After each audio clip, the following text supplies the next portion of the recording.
Hello, I will be retelling the story of the new Netflix original movie called The House using Freytag's dramatic structure. This is a movie that consists of three different chapters respectively, and I wanted to retell the first chapter of the movie as it is the most intriguing to me out of the three. But before we get straight to the case, let me tell you a little bit about Freytag's pyramid. What is Freytag's pyramid? Well, Gustav Freytag, a German novelist and playwright, developed this narrative pyramid in the 19th century. This pyramid is used as a description of a structure fiction writers had used for centuries. And as you can see, this is what a Freytag's pyramid looks like.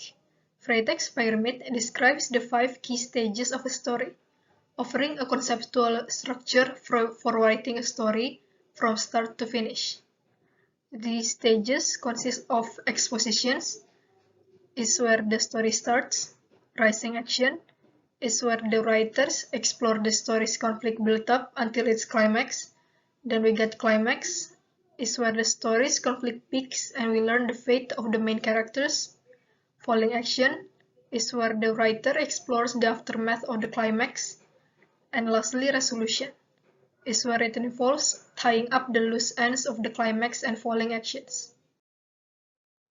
Now, for the retelling of the first part of the movie The House, using the Freytag's pyramid, we must start with exposition.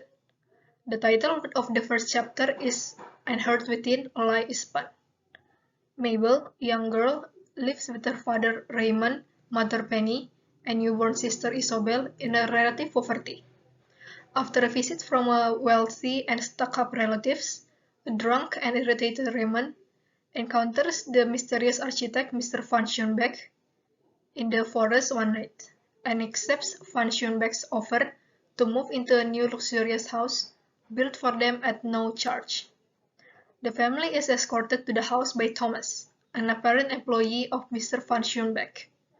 The mansion is gloriously magnificent and plush, with all kinds of luxuries. Never having seen something like this before, Raymond and Penny are starstruck by the house. On the other hand, with every step, Mabel gets more and more suspicious. After the family moves in, Mabel notices several peculiar things about the house, and the workers constantly repeating it. But her parents seem to be too mesmerized by the house and its luxuries to notice anything else. As time passes, Raymond becomes increasingly obsessed with the house's fireplace, which he constantly fails to light up, while Penny spends more and more time sewing the drapes, to the point of collapsing many times. Mabel alone seems to notice how the house's layout keeps on changing nonsensically as she and her sister seem to be the only ones remaining sane.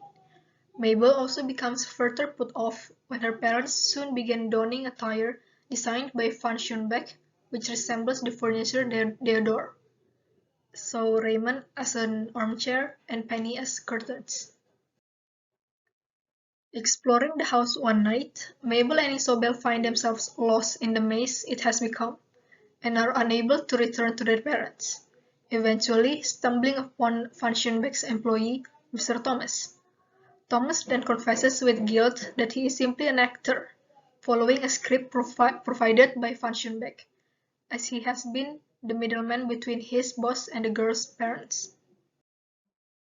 Meanwhile, as Raymond seemed unable to light the fireplace on fire, Mr. Thomas suggested to lit the fireplace using the family's old possessions, the last of which being Mabel's beloved dollhouse, as burning material while being transfixed by the roaring flames.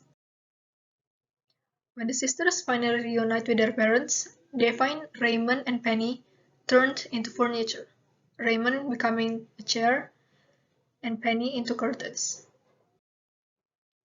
As the fireplace's fire expands and sets the room on fire, the parents seemingly awaken from their trance and desperately urge their daughters to escape. The parents even give them help they needed to escape the relentless fire.